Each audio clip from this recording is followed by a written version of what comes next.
The sky had just begun to darken when little Evelyn Harper heard the cries. At only 8 years old, she'd learned early how to distinguish between the sounds of the forest wind brushing through cottonwood leaves, the splash of a fish in the creek. But this sound was different, sharp, desperate, human. Dropping the bundle of firewood she had gathered, Evelyn sprinted barefoot across the soft earth toward the riverbank, her worn cotton dress fluttering behind her. The wind tugged at her hair, but she didn't slow down. Living alone had made her alert, cautious, and unusually brave for someone her age. Since her grandmother passed away 3 months ago, the small log cabin near the bend in the river had been her only world. There were no neighbors, no family left, just her and the echoes of memories within those wooden walls. As she reached the water's edge, she saw her another girl, about the same age, struggling in the middle of the river. One leg seemed twisted and she was being dragged by the current, hands grasping hopelessly at smooth stones that offered no support. Her long black hair clung to her face, and her eyes were wide with panic. Every time she tried to stand, the current pulled her under again. Evelyn stood frozen for half a breath. She had heard the warnings whispered in town about natives. She remembered how her grandmother's voice would drop to a whisper when someone mentioned raids or missing children. But all she saw now was a child drowning. A child who, like her, looked scared and alone. Without another thought, Evelyn stepped into the icy water. It gripped her ankles like iron shackles and made her gasp. But she pushed forward. The riverbed was slick with moss, and more than once she slipped, skinning her knees against hidden rocks. But she never turned back. When she finally reached the girl, she saw that the injury was worse than she'd feared. The girl's leg was swollen and bent unnaturally, and her arms were covered in fresh scrapes. Her breath came in short, shallow gasps, and her skin was clammy and pale. The girl tried to speak, her words urgent and unfamiliar, but Evelyn couldn't understand. Still, the fear in her voice needed no translation. Wrapping an arm around the girl's waist, Evelyn slowly helped her toward the shallows. It took every ounce of strength she had to guide the girl up the muddy riverbank, the injured leg dragging behind them like dead weight. By the time they reached the cabin door, both were drenched, exhausted, and trembling. Inside, Evelyn lit the fire with hands that wouldn't stop shaking. She wrapped the girl in the only quilt she had, her grandmother's, and reached for the small tin box of medical supplies left behind on the shelf. The girl winced as Evelyn cleaned her cuts with cool water and dabbed on pine salve. When she had to set the bone in the girl's leg and splint it using old kindling and torn strips of a pillowcase, Evelyn bit her lip until it bled to keep from crying along with her patient. Finally, as the firelight cast shadows across the walls and the storm passed outside, the girl whispered something, Naeli. Her name. Evelyn smiled, pointed to herself, and said, Evelyn. The two girls, strangers from different worlds, sat in silence for a moment, wrapped in warmth and the quiet comfort of shared survival. They ate what little food Evelyn had: stale cornbread, wild berries from earlier that morning. She watched Naeli closely, noticing how the color slowly returned to her cheeks and the trembling in her fingers eased.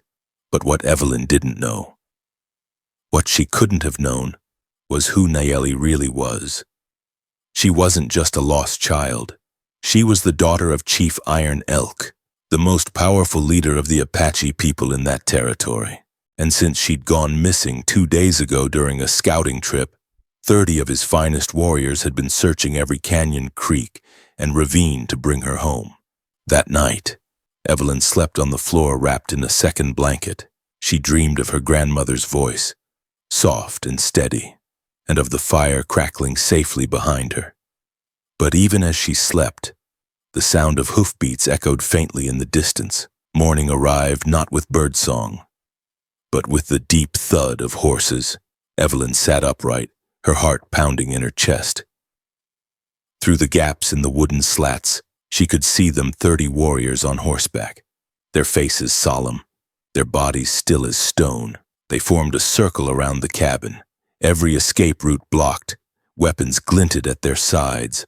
The air outside held the kind of silence that came before storms or battles. Nayeli stirred on the bed, her eyes darting toward the window, when she saw the horses and heard the rhythm of hoofbeats she knew so well. Her face lit with relief. She called out in her native tongue, her voice a mix of excitement and urgency. But the warriors didn't respond with joy. Their stance remained firm, their faces unreadable. One of them tall and broad with a beaded sash across his chest. Dismounted, Evelyn froze as he approached the door, each step steady and purposeful. Her small fingers trembled as they reached for the latch, unsure of whether she was welcoming peace or destruction. When she opened the door, the man standing there filled the frame like a wall. Chief Iron Elk stood nearly 7 feet tall, with a presence that made the earth seem smaller. His face was painted in ceremonial marks, and his eyes carried both grief and fire. But when his gaze landed on Nayeli, something softened in him. He whispered a single word. A name, perhaps the one he had given her at birth. Nayeli responded with rapid words in Apache, pointing to her leg, to the bandages, to Evelyn. Her hands gestured to the fire, to the shared meal, to the care she'd received. Slowly, the tension in the air began to shift. The warriors leaned forward, listening as their chief's daughter told the story of the girl who had saved her life. Chief Iron Elk looked down at Evelyn, who barely reached his waist. She stood straight, not with defiance, but with quiet resolve. The chief knelt before her, shocking everyone present. In halting English, he said, "You save my blood, you save my heart."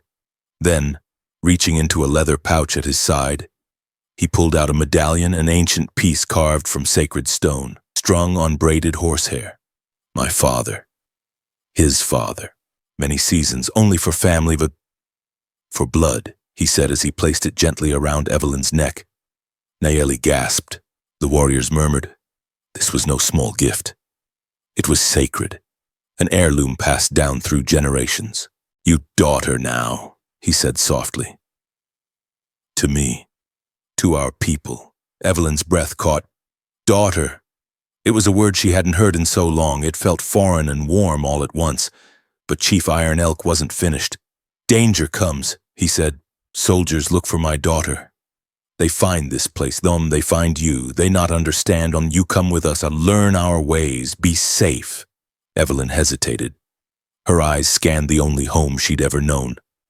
The quilt on the bed, the wooden table where she once learned to read, the fireplace where her grandmother told stories about constellations. And yet outside this cabin, 30 warriors had accepted her as one of their own. Nayeli, still limping, took her hand and whispered, "Come, sister, family, safe." A soft wind blew through the doorway, carrying with it the scent of early snow. Evelyn remembered how hard the last winter had been, and this time, she would be alone. Chief Iron Elk gave her time, but the sound of hoofbeats in the distance ended it. Soldiers were coming. One of the scouts confirmed it. They'd be there by noon. The chief looked down and said, "Choose now." Evelyn looked once more at the cabin, then at Nayeli's eyes, then at the sacred medallion warming her chest. She nodded. "I'm ready." The warriors moved fast. Within minutes, her few belongings, a doll, a quilt, a tin box, were secured on a horse. A mare was brought forwards on, calm and steady, perfect for a first-time rider. Chief Iron Elk lifted her into the saddle and placed Nayeli behind her. "Hold your sister," he instructed. "She keep you steady. You keep her strong." Evelyn looked back one last time as the cabin disappeared behind the trees. The sun lit the valley ahead, and she knew she wasn't alone anymore. The journey through the wilderness was quiet but powerful. Nayeli pointed out sacred places, animals, paths that had been used for generations. As they crested a ridge, Evelyn gasped. Below them was a hidden valley of grasslands, teepees, and smoke rising gently from fires. People moved about with purpose and calm. Children laughed. Elders sat weaving or grinding herbs. It was a home unlike anything she'd ever seen. But as they arrived, eyes turned. Some stared with wonder, others with suspicion. Chief Iron Elk dismounted first and addressed his people. He told them of Evelyn's bravery, of her kindness. Nayeli stepped forward to share her truth. Then, from the crowd, a small boy walked up to Evelyn and said something that made the village fall silent. The chief translated, "She has the same sad eyes as me. Sad children should not be alone." An elderly woman stepped forward and touched Evelyn's medallion. After a moment, she spoke. The chief's voice broke as he translated, "The spirit sent her to save Nayeli, because we were meant to save her, too." Cheers erupted. Women offered food and clothing. Children circled Evelyn with curiosity and laughter. As the stars appeared overhead, Evelyn sat by the fire, Nayeli by her side, her heart no longer hollow. The medallion on her chest was more than a gift. It was a symbol of belonging, and in a land where kindness could build bridges no rifle ever could. She had found not only family but a future. The wind howled through the cracks in the log walls as Charlotte Avery huddled beside the small fire, her hands red from the cold and effort. Beside her, the injured girl lay still, her breathing shallow but steady now. Charlotte had worked for hours after dragging her from the river, tending to the scrapes, wrapping the broken leg with cloth torn from an old curtain, and using willow bark tea to ease her pain. The girl had barely spoken, only murmuring her name once Luma and drifting in and out of restless sleep since then. Charlotte kept glancing toward the door, nervous and uncertain. She hadn't seen another soul in weeks. Not since the supply wagon came through, and even then the driver barely spoke more than a word or two. It was a lonely life, but Charlotte had gotten used to it. She hadn't expected anyone, certainly not a girl her own age, let alone one who looked like she'd come from the high cliffs beyond the ridge. Her clothing was unfamiliar, woven and beaded, and her dark hair was braided in a way Charlotte had only seen from afar. But none of that had mattered when she saw her nearly drown. All she had seen was a person in need, and her body had moved before her mind caught up. Now, sitting close to the fire and watching the girl's chest rise and fall, she felt a sense of unease crawling in with the cold. Something about the way Luma carried herself, even in pain, suggested strength, dignity. Her eyes, when open, had the look of someone used to responsibility, not helplessness. Charlotte didn't know what to make of it. She thought maybe she was imagining it. But a strange feeling stirred in her gut. She didn't know who Luma really was. She hadn't asked. She hadn't dared. When dawn broke, the light filtering through the cracks in the window, Charlotte stirred from her doze and still curled on the floor. She rubbed her eyes, the smell of wood smoke and earth heavy in the air. Luma was awake too, sitting up slightly, trying to reach for a cup of water. Charlotte smiled and moved to help, holding the cup to her lips. But before Luma could sip, her head snapped toward the window, her body tense, eyes wide. Charlotte followed her gaze. There was a sound outside, hoofbeats, not just one, dozens.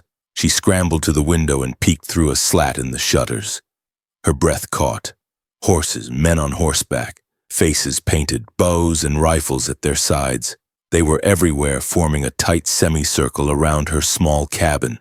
There must have been 30 of them, their horses stamping the earth, their bodies still alert. She froze. Luma's hand gripped her arm.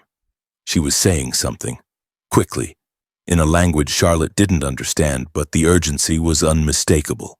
Charlotte stepped back from the window, her heart slamming in her chest. What had she done? Who had she brought into her home? Fear crawled up her spine like ice water. She thought back to everything her grandmother had ever told her about the tribes beyond the river, fierce, proud, dangerous when crossed. She remembered stories of raids, of disappearances, of how one wrong move could mean death. She had never believed them completely. Now, she wasn't sure what to believe. There was a knock at the door. Not a knock, exactly. More like a solid thump. Deliberate, heavy. Charlotte looked to Luma, who now sat upright, breathing heavily, gripping the edge of the cot. The thump came again, this time followed by a voice, deep and commanding, in English. "Open the door. No one needs to be harmed." Charlotte's hands shook as she reached for the latch. She hesitated, then unbarred it and opened the door slowly. A man stood there, towering, his hair streaked with silver and pulled back with a leather tie.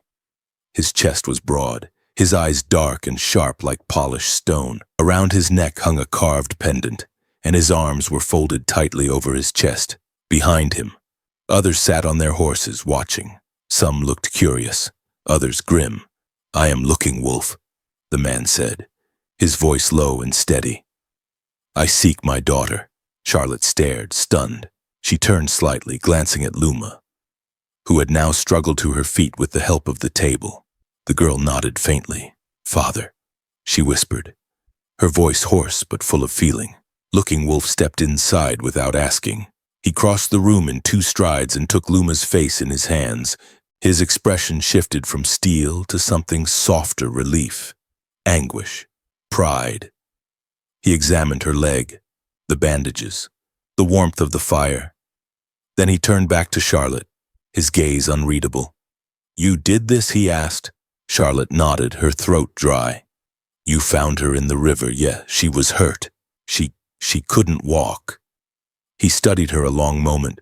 Then, to her surprise, he knelt before her, bowing his head. A murmur rippled through the warriors outside as they saw their chief lower himself to a stranger. "You saved my child," he said. "You saved my people's heart." Charlotte didn't know what to say. Her hands trembled. She'd never seen a grown man kneel to anyone before. She glanced toward Luma, whose eyes shone with tears. One of the warriors entered, speaking rapidly in Apache. Looking Wolf nodded. He turned back to Charlotte. "The soldiers come. They are looking for us. For her. They think we stole her. We did not. She ran ahead on her own. You will not be safe if they find you here with her." Charlotte swallowed hard. "I didn't know who she was. She was drowning. I couldn't leave her." "That is why you are safe," he said. "But this cabin is not." Another warrior entered. This one younger, with a feathered braid and cautious eyes. He said something to Looking Wolf and then gestured toward Charlotte. More words were exchanged. Then Looking Wolf approached her again. "You can come with us," he said. "We will protect you. You will be one of us." Charlotte blinked. "I can't. This is my home." He looked around the room at the broken shelves, the thin roof, the lone chair in the corner. "This is a house," he said. "Not a home. You live here alone." She nodded. "Then let us give you more." The offer hung in the air, heavy with meaning. Outside, the wind had picked up. The sound of distant shouts floated on the breeze. The soldiers were close. She knew what would happen if they found the chief's daughter here. They would not ask questions. They would not listen. Luma reached out her hand. "Please," she said, her voice still faint but growing stronger. "Come." Charlotte looked around once more. Her grandmother's quilt, her father's broken rifle above the door. The stones in the fireplace she had stacked as a child. Then she looked at the girl she had saved, and the man who would have given anything to save her first. Something deep inside her stirred a sense of belonging she hadn't felt in years. She nodded. The warriors moved quickly. Luma was lifted gently onto a horse, her leg wrapped with fresh cloth and secured. Charlotte was placed behind her, arms wrapped tightly around the girl's waist. Looking Wolf rode beside them, one hand on the reins, the other resting on a small pouch at his side. They disappeared into the trees just as the soldiers arrived. Smoke rose behind them, her cabin set alight by men who didn't understand, who never wanted to understand. Days passed as they traveled deeper into the hills. Charlotte learned names. She learned words. Luma taught her to braid grass into rope, to gather wild herbs for tea. At night, she listened to stories told in low, rhythmic voices around the fire. No one asked her to prove herself. No one told her she didn't belong. They simply made room. And slowly, Charlotte began to change. Her fear became trust. Her silence became laughter. Her hands, once clumsy with wood and ash, became skilled in weaving and carving. The medallion given to her by Looking Wolf hung around her neck, cool and solid, a promise she would never be alone again. The consequences of her compassion had seemed terrifying at first. 30 warriors at her door. The threat of soldiers, the burning of everything she'd known. But in truth, her act of kindness had lit a path to something far greater than she'd ever imagined. It had led her to family. As the morning light spilled through the cracks in the cabin wall, Marianne Bennett sat frozen beside the hearth, her breath shallow and her hands clenched into fists in her lap. Outside, 30 mounted warriors stood in a tight circle around her home. Their faces were unreadable, their bodies still, like sentinels carved from stone. The only sound was the restless shifting of horses, the occasional creak of leather and wood, and the thrum of tension so thick it seemed to warp the air. Inside, the fire popped and crackled, but the warmth it offered felt distant, unable to chase away the cold dread crawling up Marianne's spine. She glanced toward the cot where the injured girl, Tala, now sat propped up, eyes wide and fearful. Her leg had been splinted 2 days earlier after Marianne had pulled her, half drowned and bloodied, from the river. Though they'd shared little language, they had communicated enough for Marianne to understand that the girl was from one of the Apache bands that ranged the hills beyond the river. What Marianne hadn't known until now, until these men arrived, was that Tala was someone of importance. The look in their eyes as they dismounted and spread into position said it all. They hadn't come here to negotiate. They had come for one of their own. Marianne didn't move when a knock came at the door. It was firm and deliberate, more of a command than a request. Her mouth went dry. The stories she'd heard growing up in the nearby town rushed back with brutal clarity. Stories of homesteads set ablaze, of children taken, of travelers who vanished beyond the tree line. She had never questioned the truth of those stories, nor had she ever been close enough to learn otherwise. But now she was alone, with no lawman nearby, no neighbor within shouting distance, and 30 warriors waiting for her next move. Tala tried to speak, her voice fast and choked with emotion. But the words were in her own tongue, urgent, pleading, unintelligible. Her face was flushed, her hands trembling. She looked just as afraid as Marianne felt. Somehow that only made the fear worse. If Tala, among her own people, was frightened, then what hope did Marianne have? The knock came again, harder this time, and Marianne flinched. Slowly, with leaden limbs, she stood and made her way to the door. Her fingers hovered above the latch, her breath catching in her chest. Was she about to die? Would they drag her out? See her as a kidnapper, a threat, a trespasser who had stolen what they treasured? She didn't know, but doing nothing felt worse. With trembling hands, she pulled the latch. The door creaked open, revealing a man who towered over her. His eyes were sharp and dark, his face painted with lines that spoke of war and mourning. Feathers hung from his hair, and across his chest was slung a rifle.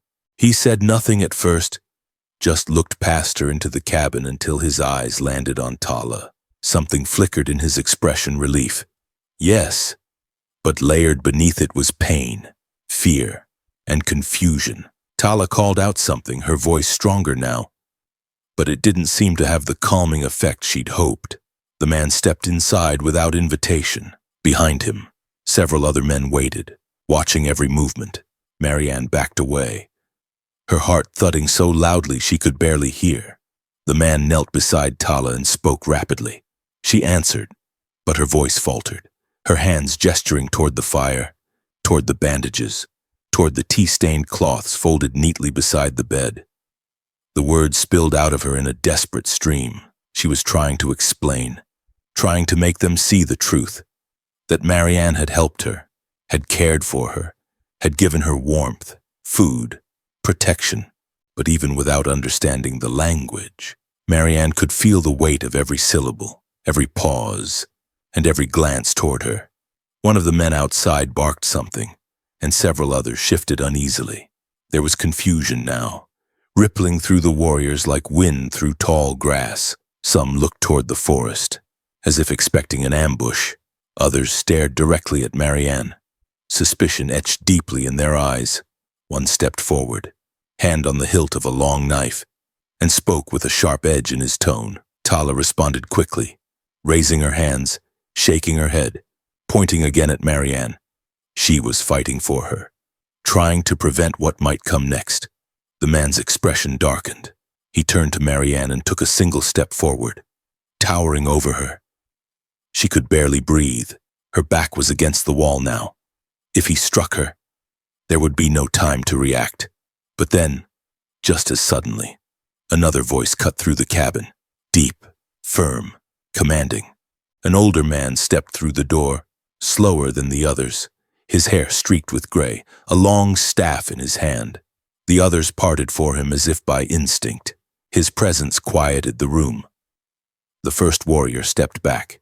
The elder looked between Tala and Marianne, his expression unreadable. Then he spoke softly but with weight and held up a hand. He motioned for Tala to speak. She did, her voice trembling but clear, this time slower, deliberate, as if every word carried the weight of her survival and Marianne's. She pointed to her injured leg. She motioned to the river, then to her chest, her heart, and finally to Marianne. Her hands mimed the act of lifting, holding, wrapping.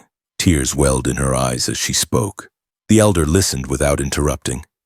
When she finished, the elder turned to Marianne. He said something she couldn't understand. Then slowly, he reached into the folds of his cloak and pulled out a small leather pouch. From it, he took a bundle of herbs and laid it on the table beside the hearth. Then he placed a carved stone shaped like a turtle and etched with tribal markings beside the herbs. He met her eyes, whatever his words had been. The gesture was unmistakable. Still, not everyone was convinced. The younger warrior with the knife spoke again, his voice low and accusatory. Another man nodded in agreement. The room pulsed with unspoken tension. Tala stood on one foot, gripping the edge of the bed frame, and shouted a single word so loudly it made everyone jump. Her voice cracked with emotion. Then she pointed to her splinted leg and began to unwrap it. Marianne stepped forward instinctively, trying to stop her, but Tala waved her away. She unbound the last cloth and revealed the bruises, the swelling, the careful lines of the splint. It was raw, but it was healing, not the work of someone cruel, not of someone violent, but someone who had cared. Tala looked around the room, at each man, then back at her father. For a moment, no one moved. Then the chief gave a single nod. Whatever had passed in that moment, the tide shifted. The younger warrior stepped back, the anger in his eyes giving way to confusion. Another warrior moved toward the door and spoke to those outside. The circle began to loosen. Horses shifted. The tension in the air lifted slightly. Though unease remained, the chief turned to Marianne and placed his hand over his heart, then extended it toward her. She didn't understand the words, but she understood the meaning. He saw her. He believed his daughter.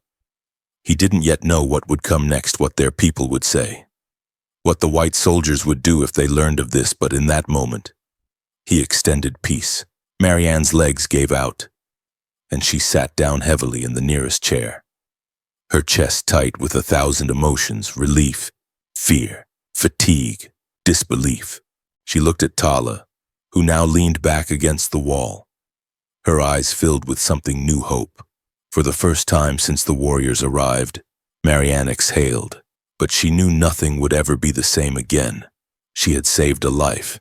She had crossed a boundary she never knew existed, and now she stood in the fragile space between two worlds, held together by a single act of compassion and the uncertain trust it had begun to build. The late morning sun filtered softly through the pine trees as a heavy stillness hung over the small clearing. Inside the modest log cabin, silence reigned except for the steady crackle of the fire and the occasional creak of the timber walls. Genevieve Langston stood stiffly near the hearth, her hands clasped together so tightly her knuckles had gone white.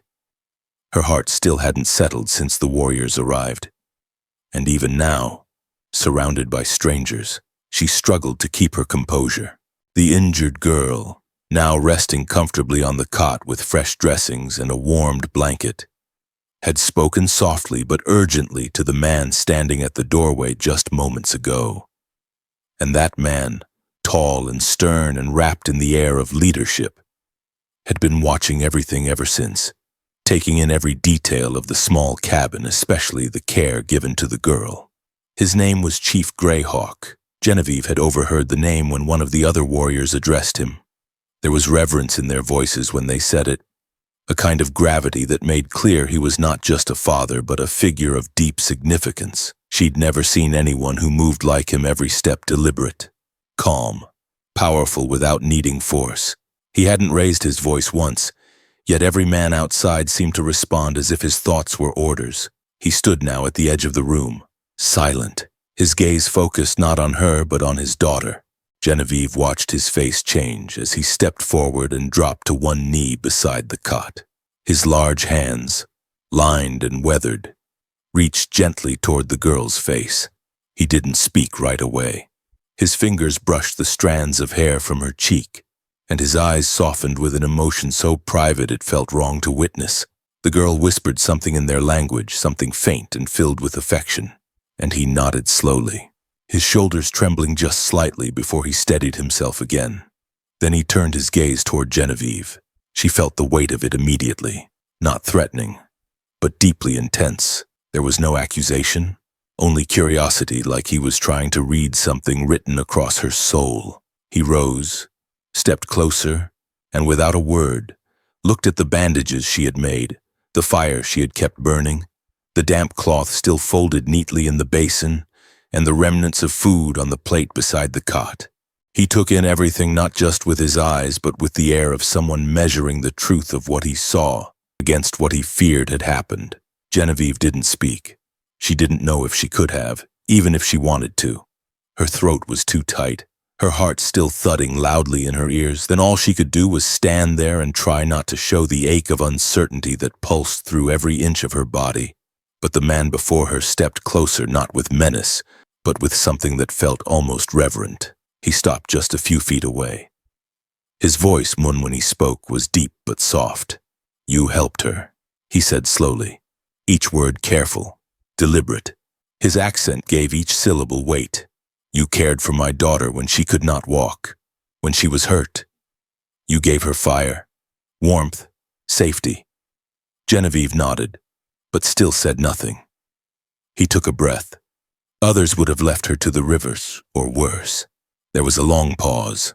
Then, to her astonishment, he lowered himself to one knee in front of her. The warriors just outside the cabin, those standing near the doorway, stiffened visibly. Several took a half step forward as if unsure what they were seeing. Genevieve's eyes widened. She tried to speak, to stop him, unsure of what this meant, unsure if it was even appropriate, but he raised a hand gently. "You did what many of my own people would not have risked," he said. "You acted not with fear but with heart. In doing so, you did more than save a life. You reminded us what we sometimes forget." She stared at him, trembling. Her voice finally broke free. "I didn't do it for praise," she said quietly. "I saw someone in need. I just did what anyone should have done." "No," he said, lifting his head. "Not anyone would have." "You did. That matters." He reached into a pouch at his waist and drew out something wrapped in soft deerskin, carefully. He unfolded the cloth and revealed a pendant, a circular piece of carved bone, intricately etched with symbols that shimmered faintly in the firelight. He held it in both hands, then extended it toward her. "This belonged to my mother," he said, "and her mother before her. It is not given. It is earned." Genevieve hesitated, her hands frozen in place. "Take it," he said. "It means you are not a stranger to our people now. You are family." Tears stung her eyes, and she slowly reached forward, her fingers brushing the ancient carving as she accepted it. The texture was warm from his hands, the edges worn smooth from generations of meaning. She clutched it to her chest, feeling its weight far beyond the physical. He stood again, this time slowly, and when he looked down at her, the hard lines in his face softened. He opened his mouth, paused, and then said, "Daughter," one word, but spoken with purpose, not as a title, not as a formality, but as truth. A bond, She couldn't respond. She only nodded, overcome by a mixture of gratitude, disbelief, and something deeper she couldn't quite name. Behind him, she saw the other warriors begin to lower their weapons. The circle outside began to open. The mood had shifted just slightly from tense caution to quiet recognition. Tala, still lying on the cot, gave a weak smile. Her lips moved, and though Genevieve couldn't understand the words, she felt the meaning. Tala's hand extended weakly toward her, and Genevieve walked over, kneeling beside her. She took the girl's hand in her own, gently squeezing. There were still miles of cultural distance between them, still language, history, pain. But something had bridged that distance in the past 2 days, something fragile and powerful. The act of choosing kindness in the face of fear. Outside, one of the younger warriors tied a strip of cloth to a tree branch and raised it a signal, perhaps, or a message to others nearby. Inside, the air felt different, as if the cabin had grown larger somehow, filled with the invisible weight of new meaning. Greyhawk turned toward his men. He spoke in their language, and though Genevieve didn't know the words, she could feel the shift. They began to nod. Not all, but many. Some looked at her differently now, still guarded, but with something like respect in their eyes. He looked back at her once more. "You have changed the path," he said. "Not just for my daughter, for me. For others too." That is not something easily done. She wanted to speak, but her voice failed her again. She simply placed a hand over her heart and gave the smallest of nods. That night, a fire was built not outside, but within the clearing behind the cabin. The warriors did not leave as she expected. Instead, they made camp there, not as an occupying force, but as protectors. Someone even left food on her porch without a word. Genevieve sat beside Tala under the rising moon, the pendant around her neck glowing faintly in the light. Tala leaned against her shoulder, and for the first time in days, sleep came easily. The wind moved through the trees, gentle now, and carried with it the distant rhythm of drums, soft, slow, like a heartbeat shared across time. She had not meant to become part of another world. She had only meant to help a girl in pain. But in doing so, she had stitched herself into something older, deeper, more lasting than she had ever imagined. She had entered a history not her own and found, against all expectation, a place within it. And in the words spoken by the chief daughter, she felt the warmth of family where there had once been only silence. The night had settled quietly over the pine-covered hills, the fire in the center of the clearing burning low, casting flickering shadows along the trunks of the trees. Genevieve Langston sat on a fallen log, her knees pulled up to her chest, the heat from the flames doing little to thaw the chill that had sunk into her bones since sunset. A short distance away, Tala slept peacefully beneath a thick buffalo hide, her breathing soft and steady. Around them, the warriors of the Apache band had relaxed somewhat, sitting in smaller groups, murmuring in their native tongue, some passing a pipe between them while others sharpened blades or repaired gear. Though no longer treated as a threat, Genevieve could still feel the weight of their watchful eyes. But more than that, she could feel the weight of the decision pressing against her chest. Earlier that day, the man who had introduced himself as Chief Greyhawk had spoken with her at length. It had not been a conversation filled with many words, in fact. Much of it had passed in quiet gestures, slow explanations, and deeply meaningful pauses. He had taken her to the edge of the woods just past where her cabin still stood in the distance. Its roof half collapsed from a recent storm. The place she had once called home now looked like a husk of memory, a shell of isolation. Greyhawk had stood with his hands clasped behind his back, watching her closely as she took it all in. Then he reached into the pouch at his waist and brought out something small, wrapped in soft hide. He unwrapped it carefully, reverently, revealing a round medallion carved from bone and inlaid with tiny turquoise stones. The symbol etched into its surface was unfamiliar to her, a swirling pattern that looked like wind or water flowing in a circle. He had not spoken right away. Instead, he held it in his palm, letting it catch the light of the late afternoon sun. "This is given only to those who carry the spirit of our people," he said finally. "It is not earned by blood but by heart." Genevieve had stared at it, not quite understanding. "My grandmother gave this to me when I became chief," he continued. "It belonged to her father before that. It has crossed many hands, but only hands that carried courage, kindness, sacrifice." She shook her head then, overwhelmed. "I don't deserve something like that." He looked at her, eyes calm and steady. "You took in my daughter. You had no reason to, no gain. You risked yourself for a stranger, not once, but many times. That is worth more than words. I didn't do it for reward. I know. That's why it matters." He took a step forward and gently placed the medallion in her palm. She held it, its surface smooth and cool, the weight of it far greater than its size. "What does it mean?" "If I accept it," she asked, "it means you are one of us. Not as a guest, not as a visitor, as family." The word had struck her like a bell in her chest. Family. It had been so long since she'd heard it spoken in connection with her. She nearly flinched. Since her parents died of fever 3 years ago, Genevieve had lived alone, scraping together survival with what little she knew from her mother's teachings and the kindness of the occasional passing trader. She had taught herself how to set traps, how to gather herbs, how to fix broken tools, but nothing had ever filled the hollowness that came with solitude. Now she sat in the clearing, the medallion still resting in her hand, its surface faintly warm from her touch. The fire crackled beside her. The quiet murmur of the tribe behind her blended with the soft sounds of night birds and wind in the branches. And still, the decision waited. She looked up as Greyhawk approached again, this time slower, his face more solemn than before. He sat beside her, hands resting on his knees, and stared into the fire for a long while before speaking. "The soldiers will come," he said. "Perhaps not tomorrow, but soon." She nodded. "Because they think I helped you. They will not ask questions, and they will see my daughter in your cabin and make their own story.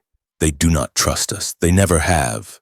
Genevieve swallowed, the fear creeping back into her chest. "Then I can't go back. Can I?" He looked at her. "You could, but they will come. And you will be alone."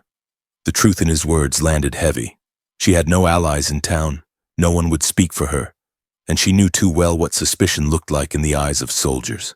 She could picture the boots on her porch, the rifles raised, the accusations shouted before anyone bothered to listen. "I don't belong in that world anymore," she said quietly. "You belong where your heart is strong," he answered. "That is the only place worth calling home." She turned the medallion over in her hand. "If I stay, I don't know your ways. I don't know your language. You will learn. I'm not one of you. You will be. If you choose." Silence settled between them again. The fire cracked, sending sparks spiraling into the night. She could feel his patience beside her, not pressure, not insistence, just presence, the kind of presence that didn't force but simply stayed, waiting with quiet strength. After a long moment, she closed her fingers around the medallion and took a slow breath. "Then I choose." He nodded once, a subtle shift of his head that seemed to carry great weight. Then, slowly, he rose and extended a hand. She took it, letting him pull her to her feet. As she stood, she saw the others watching, not with judgment, but with quiet acknowledgement. Later that night, a space was made for her near the fire. A woman named Ayasha brought her a blanket and a bowl of stew made with corn and wild roots. Another, a boy no older than 12, sat beside her and handed her a string of carved beads. No one spoke much, but the silence felt full, not empty. She watched as Tala, still limping, made her way to her side and sat down beside her, leaning lightly against her shoulder. As the fire burned low and the stars emerged in a wide sweep across the sky, Genevieve looked down at the medallion once more. She had not planned any of this. She had only acted on instinct, on compassion, And yet that one decision had unraveled her old world and opened a new one. She didn't know what tomorrow would bring, whether soldiers would follow, whether others in the tribe would truly accept her. But in this moment, with the fire warming her face and the sound of steady breathing beside her, she felt something she hadn't known in years. Safety, purpose, connection. Greyhawk stood once more at the edge of the fire and looked around at his people. Then he turned to her and said, not loudly, but with certainty, "Welcome home, daughter." And in the hush that followed, Genevieve felt herself exhale, truly exhale for the first time in a long, long while.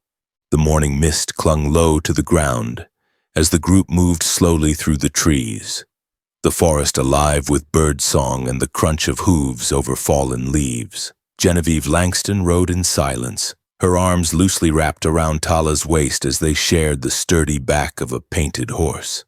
The journey had begun before sunrise, and though her body ached from the long ride, her mind was even more unsettled.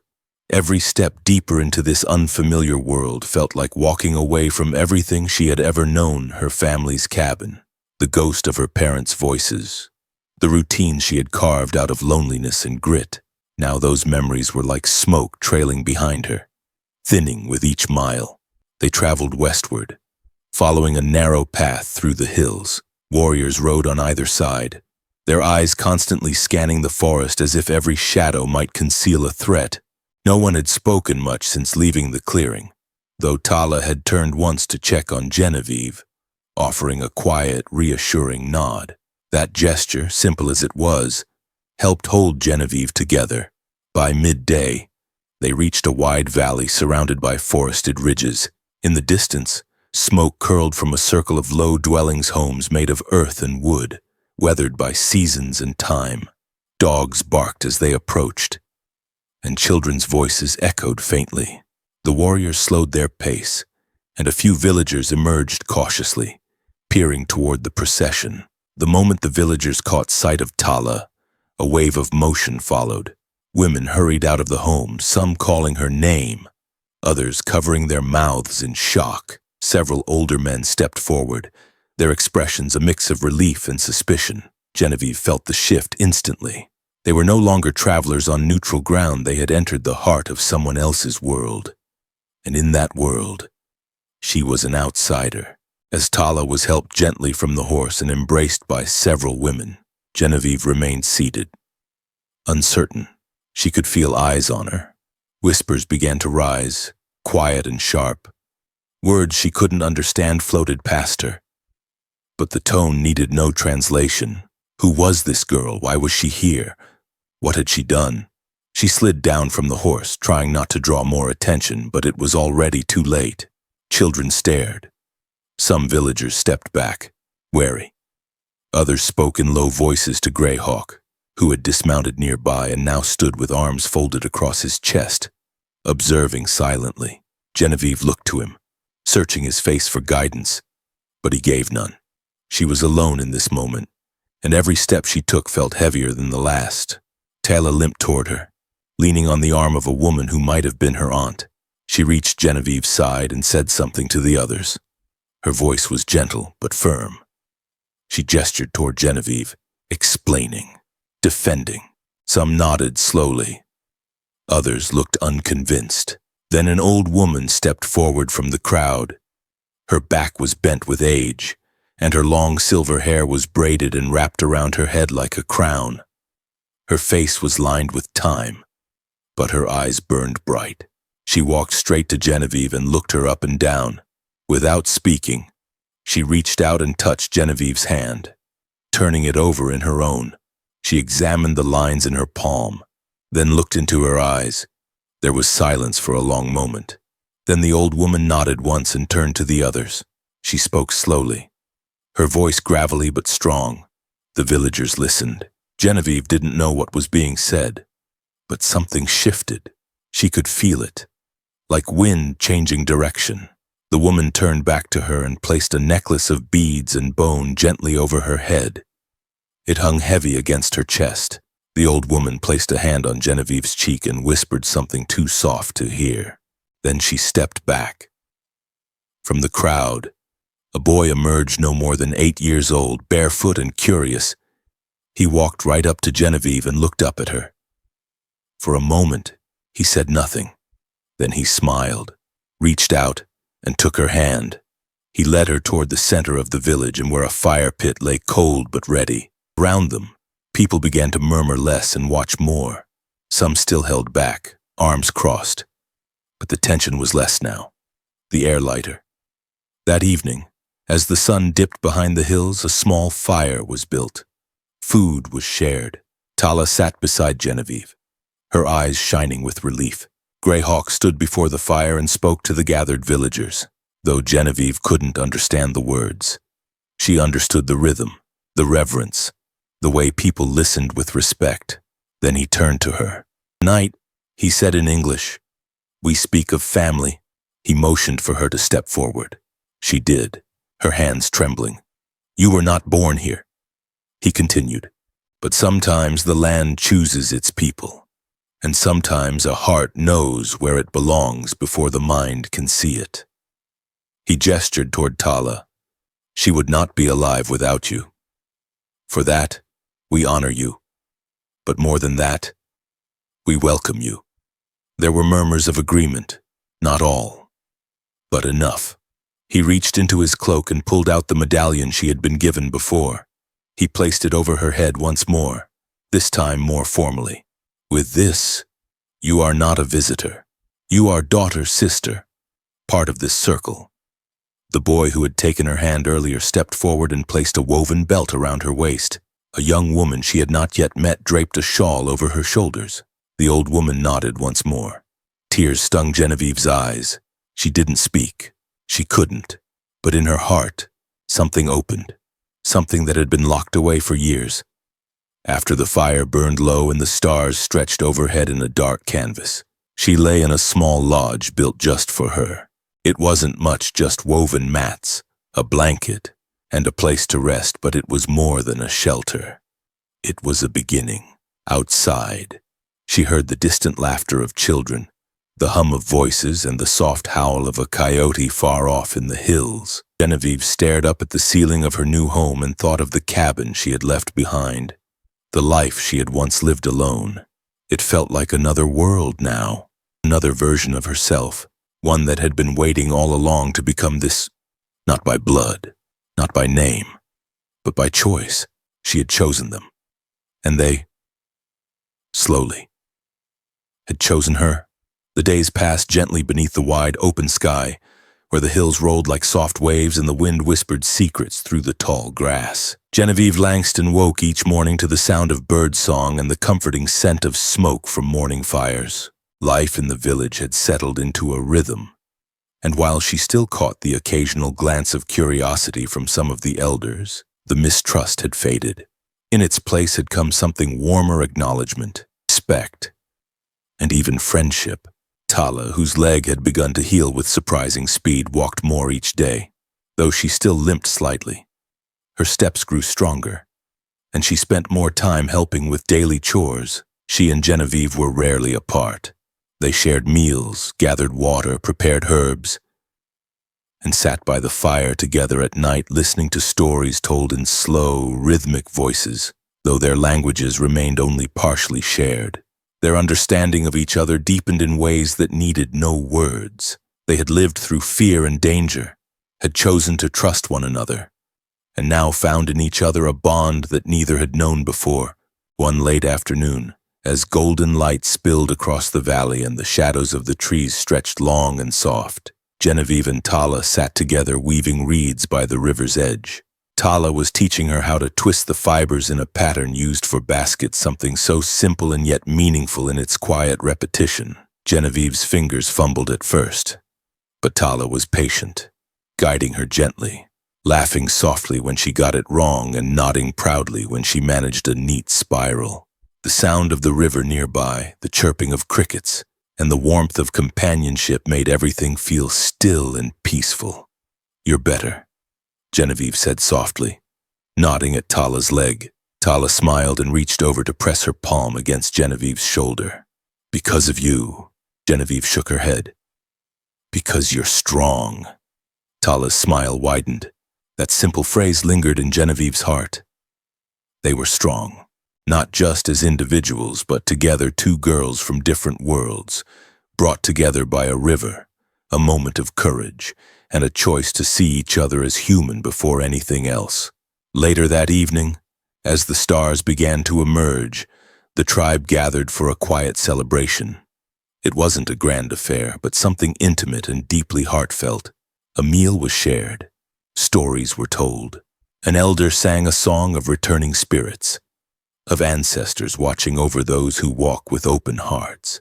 As the fire crackled and voices hummed low around her, Genevieve felt something stir inside, a sensation that had eluded her for so long it almost startled her. Belonging. It was more than safety, more than comfort. It was being seen, truly seen and still embraced, not as an outsider who had merely been tolerated, but as someone who had found her place not by birthright, not by obligation, but by choice and love. Greyhawk spoke briefly that night. He stood beside the fire, his voice deep and even. He told the story of a river that once divided two nations, and how two girls met there, both alone, both afraid, and both brave enough to reach across that divide. He did not name them, but everyone knew. He spoke of how wounds could be healed not by weapons or laws, but by hands that offer help and hearts that choose kindness. Genevieve felt the firelight on her face as he spoke, and she looked over at Tala, who smiled softly. They didn't need to speak. The moment belonged to both of them. After the fire faded and the night grew cool, they returned to the small lodge they now shared. Tala had insisted they live together, and Greyhawk had agreed, saying family did not always follow bloodlines. Genevieve had decorated their space with feathers, dried flowers, and small carvings gifted to her by the children who had come to trust her. The once foreign space had become a home. That night, as they lay beneath the blankets, staring at the flickering shadows cast by a dying ember, Tala reached over and took Genevieve's hand. "I had no sister before," she whispered. Genevieve squeezed her hand gently. "Me neither." Their fingers stayed intertwined, and sleep came easily. The wind outside rustled the grass, and the moon shone silver across the quiet hills. There was no fear anymore, no ache of loneliness, just the steady rhythm of breath, shared dreams, and the knowledge that two lost girls had found something together they never knew they needed. Weeks turned into months, and seasons began to shift. Genevieve learned more of the language, enough to speak in full sentences, enough to understand stories and songs. She learned how to track deer through the woods, how to grind medicine from roots, how to shape clay into vessels. But more than that, she learned how to be part of something again, how to wake each day with purpose, how to laugh without hesitation, how to trust that the people beside her would stay. Tala thrived too. She regained her strength, and with it came a quiet confidence that glowed in her presence. The village looked to her more and more, especially the younger children who followed her like shadows, eager for stories and guidance. The two of them were often seen together, walking arm in arm to the river, laughing as they raced each other to fetch water, whispering secrets beneath the trees. To anyone who watched, they were sisters, not by blood but by spirit, and that bond, forged in fire and fear, had become something unbreakable. On the anniversary of their meeting, a full year since Genevieve pulled Tala from the river, the tribe gathered once more. It was a quiet ceremony, just as before, filled with gratitude and reflection. Greyhawk spoke again, this time with tears in his eyes, saying the spirit of unity had blessed their people in ways no one had expected. The old grandmother who had first welcomed Genevieve placed a new medallion around her neck, a symbol of renewal and healing.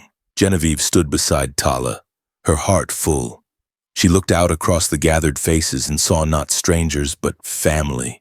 She remembered the girl she had been alone in a crumbling cabin, heart heavy with grief and fear.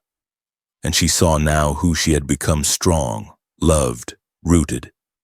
As the sun dipped below the horizon and the sky turned shades of amber and rose, she felt a quiet peace settle deep within her. not because everything was perfect, or because the world was safe, but because love, genuine, selfless love, had done what fear never could. It had built a bridge, and across that bridge, two orphans had found each other, had chosen each other, and in doing so they had created something stronger than blood, deeper than memory. They had become sisters. And for the first time since the day she lost her grandmother, Genevieve Langston no longer felt like a girl without a home. She had one now, and it was filled with laughter, stories, the scent of pine, and the unspoken promise that she would never walk alone again. This story reminds us that compassion knows no borders, and the smallest act of kindness can change the course of two lives and even heal a community. Genevieve and Tala, two young orphans from vastly different worlds, found not only friendship but a deep familial bond by choosing courage over fear. For older adults, many of whom have lived through times of great change and division, this tale echoes a timeless truth that human connection, empathy, and openness are powerful forces for healing. It shows us that even in our later years, it's never too late to bridge cultural gaps, to reach across divides with understanding, or to be part of something meaningful and new. In a world that often seems divided, stories like this remind us of our shared humanity. We may come from different paths, but kindness is the common language that can unite us all. Whether through welcoming a neighbor, supporting a stranger, or simply listening with an open heart, we each have the power to shape the world around us for the better.